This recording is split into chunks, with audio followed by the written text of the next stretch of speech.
A total eclipse of the heart. What? It has song in it. Plus, they end up on the moon. Eclipse. Makes perfect sense.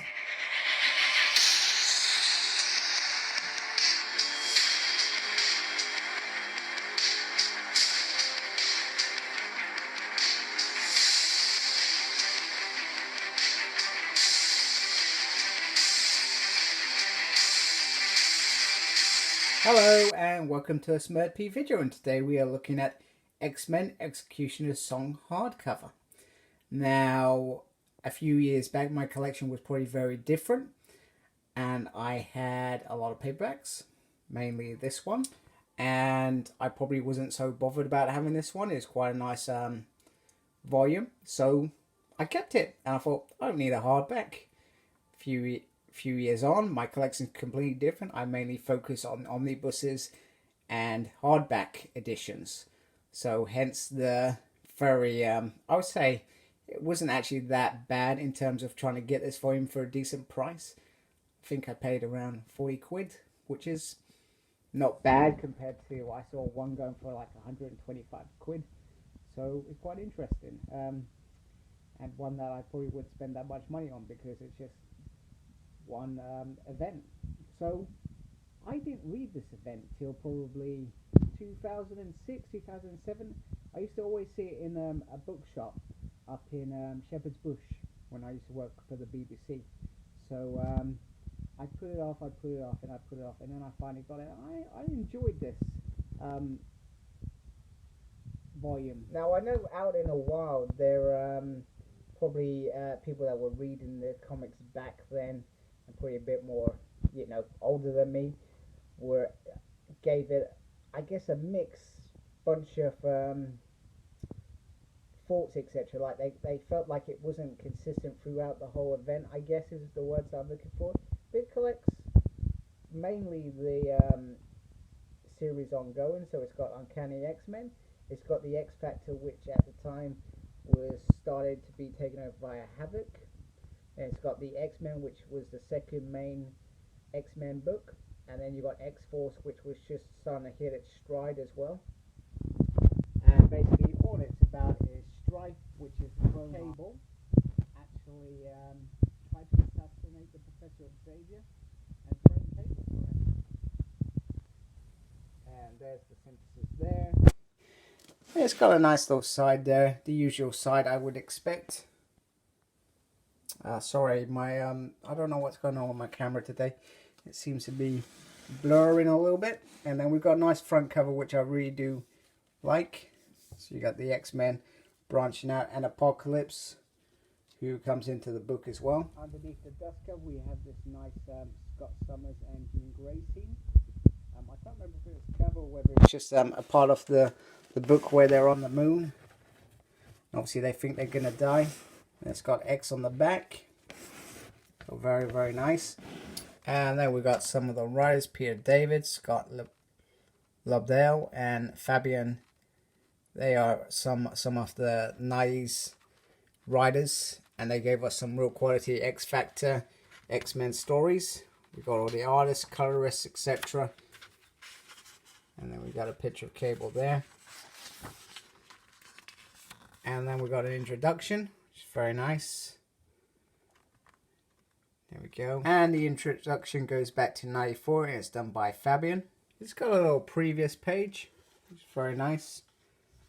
And then it starts in Uncanny X-Men X-cutioner song. So if I remember rightly, it's at some form of rally.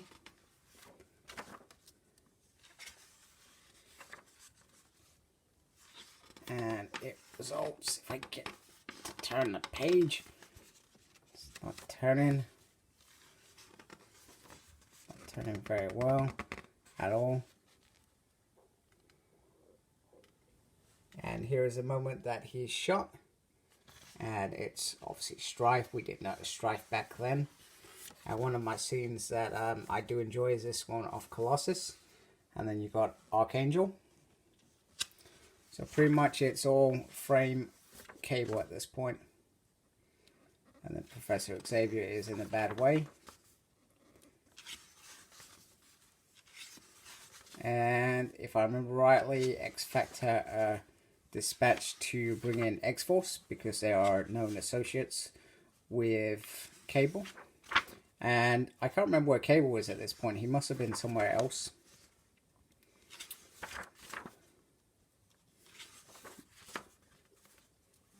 But obviously they think Cable is the shooter. We've got Mr. Sinister in this story as well, which is very nice. So you got the main Sinister, Apocalypse, who I think is coming out of his restoration chamber. You got Strife, who is in the future his genetic son because he wanted to take his body. It's a very nice battle. During this story, X-Force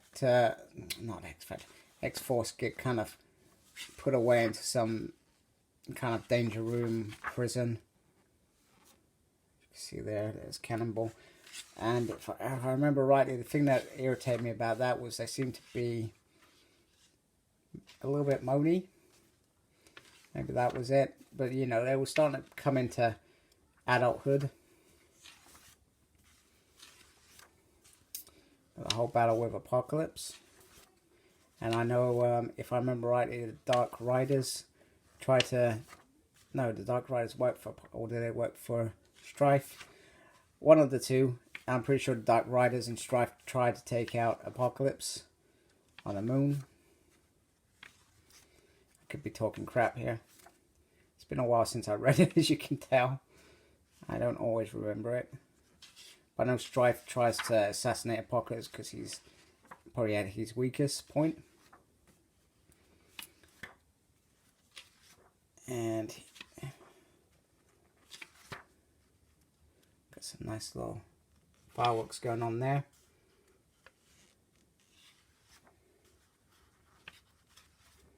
If I remember right, so Strife, they kidnap Scott, Jean. Apocalypse, I think, does he infect him in this issue?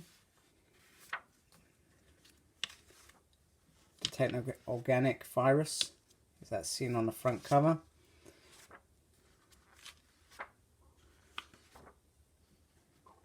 And then we get Cable there who says, probably says it's not me, and you know, you've all been duped.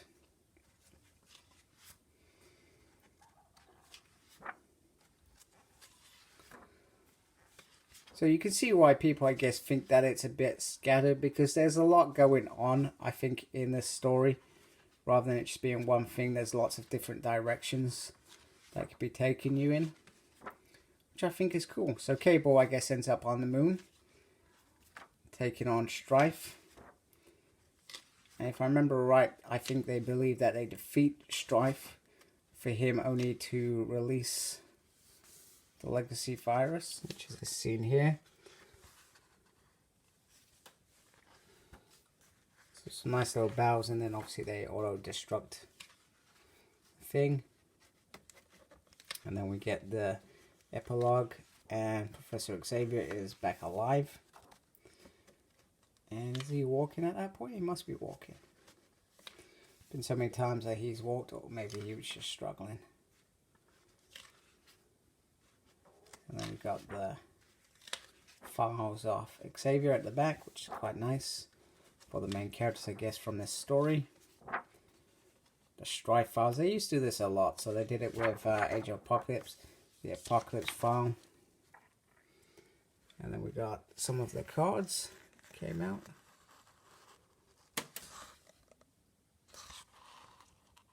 Go, the trading cards. To be honest with you, I've never tried to get these cards. And we get, I guess, little things that used to happen back then, or they used to give you, hey, this is going to happen. And then covers. Turn the page, and there's that nice scene again. Okay, so this is the kind of structure for your shelf, I would say. So you got X-Men, the Jim Lee Omnibus 2. In between that and this one should be the Bishop's Crossing hardcover. Now if you can get that, which once again is probably more harder than this one. You're very lucky, and it's a good day. Then after that, we're going to have the Shatter Shot hardback, which is coming out, which will fill the gap between this X-cutioner song and then the Fatal Attractions omnibus. So in reality, you could literally have a volume 3 of X-Men, which could have this, Bishop's Crossing, and Shatter Shot. I would love that. And then that fills in that early 90s void, as I put it. So please listen to me, Marvel omnibuses people. That would be so cool. I don't think it will happen, but or it won't happen for a good few years, and then boom, it will happen. But at the moment, they're still on the right track, I think. Giving us Bishop's Crossing, Shatter Shot, just before Fatal Attractions, I think works. So I'm happy with it. So all in all, a very, very nice book. I'm very happy to have it finally. I probably only started looking about a month ago. So to get it quite quickly is a bonus. Like, comment, subscribe. Follow me on Facebook, SmurDP, and at Twitter, at SmurDP. No idea what I'm doing there, but I'm on it. And embrace the geekiness. Take care. Goodbye.